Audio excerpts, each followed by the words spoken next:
What is going on, everybody? Welcome back to TTB Ravens Media, bringing you Ravens content every single day. If you want to stay up to the Ravens content, make sure to hit the subscribe button down below and turn the notification bell on if you want to get notified every single time I upload a brand new video.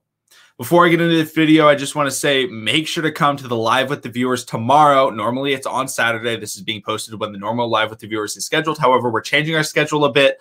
I believe in the future it will consistently be on Sundays. We don't know the exact time. Once the NFL season starts, obviously that'll change because there's no way we're doing a Live with the Viewers at 3 p.m. In the middle of, the Ravens games at, when they start at 1 o'clock. But, for right now, tomorrow, 3 p.m. Eastern time. And why you want to come is we have a special guest that believes Josh Allen is better than Lamar Jackson, and he'd rather have him. And so we want to talk with him. We want everybody in the comments to be talking about their opinions and bringing up all the different debates because obviously, we want to say that Lamar Jackson is better. And so we want to talk about that. However, it will be also a standard Live with the Viewers where if you have any questions that isn't about Josh Allen versus Lamar Jackson, we will absolutely talk about all those things. He's pretty knowledgeable about the Ravens.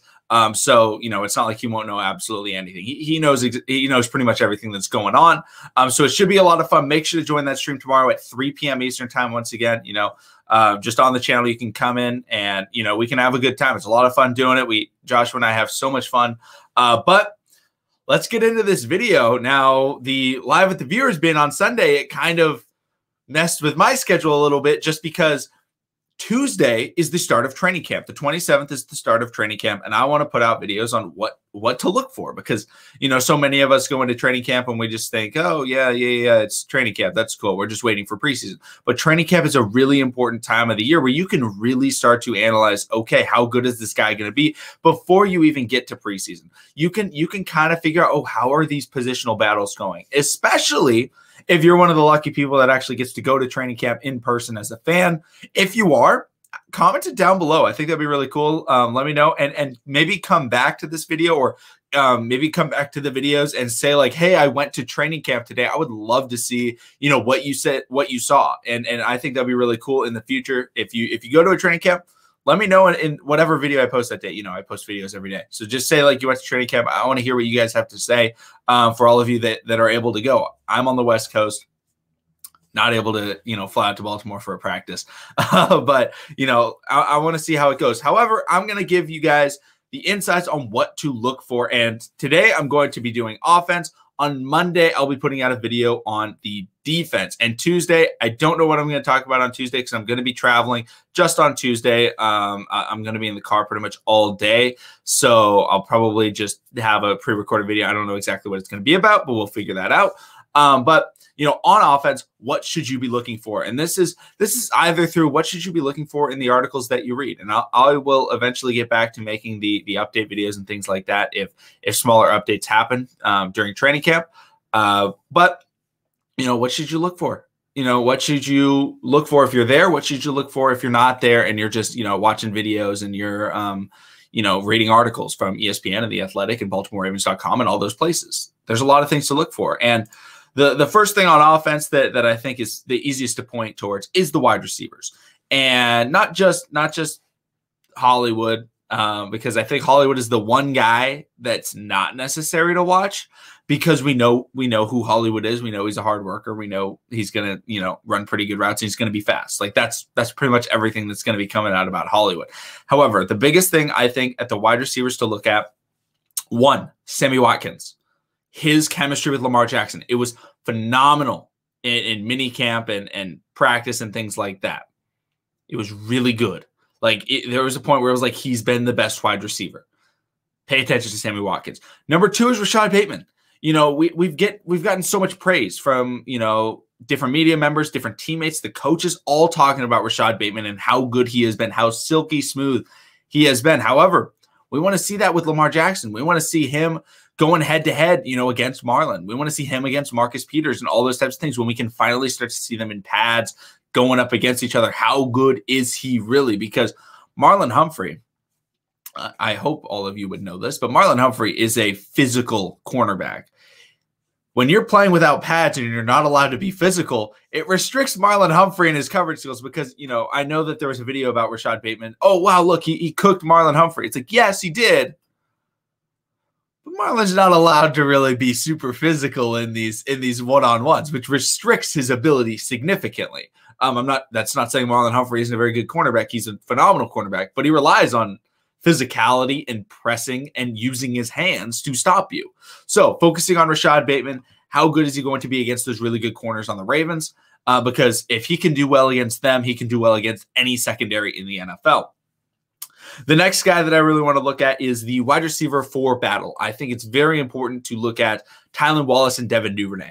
Devin Duvernay, the biggest thing I would look for is what type of plays are they utilizing him on if they're doing 7-on-7, 11-on-11 drills? Are they just using him as, oh, hey, here's kind of like this cool trick play, or, here's a reverse to Duvernay. Where's he lining up? Is he lining up in the slot? If he's lining up in the slot, that's a good thing for him to be getting playing time. If Devin Duvernay is lining up significant time on the outside or significant snaps on the outside, that's not good in terms of getting him playing time, because that makes it more likely that Hollywood or Bateman or Watkins will be playing more out of the slot, which comment down below who you want out of the slot. But if Duvernay's like strictly playing out of the slot, then it's like, oh, wow, he could really get significant time playing in the offense. Tylan Wallace, see how he lines up on the left side of the field. He pretty much strictly lined up on the right side of the field at Oklahoma State. See how he does on the left side. See how he does.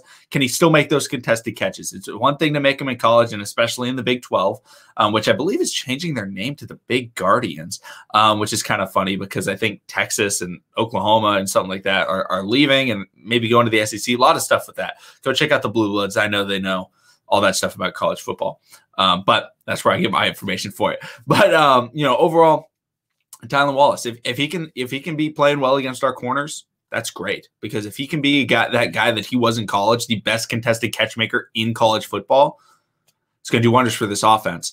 Honestly, doesn't even matter in my opinion. Looking at Miles Boykin and James Prochet, like, yes, who's going to make the team? But at the same time, if they make the team, they're not going to get significant time. So it's not even really something that I think is like, oh, we really got to pay attention to, because it doesn't. Honestly, it doesn't matter. I highly doubt wide receiver 6 is going to be getting significant time unless there's a lot of injuries. So I wouldn't even pay attention to them unless they're just absolutely balling out. Then it's like, okay, because Miles Boykin, I think, and James Prochet, if they do really, really well, they could potentially get some time. So unless they're playing extraordinary in training camp, I wouldn't expect them to be major impact makers in the season. But obviously, if you're interested in who's going to win the battle, absolutely, pay attention to them. I would really want to look at tight end number 3.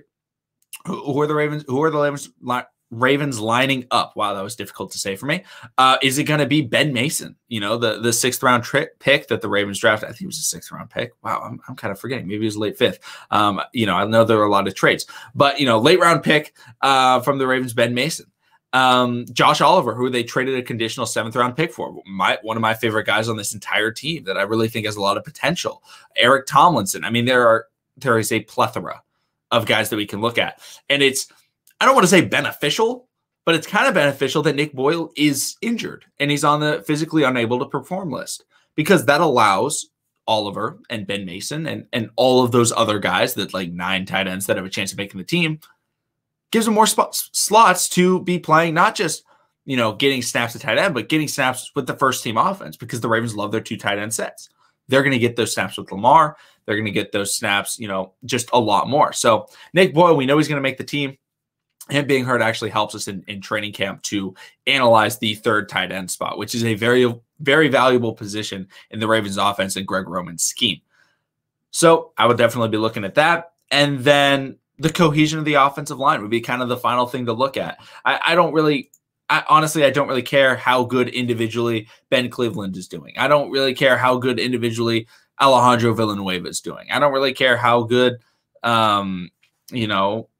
really anybody, Kevin Zeitler, Bradley Bozeman, Ronnie Stanley, kind of seeing him potentially if he comes back, looking at him, how is he returning from injury? But the biggest thing is the offensive line working together, okay? Because you can honestly have 5 great offensive lineman pieces and not have a very good offensive line if they don't work together.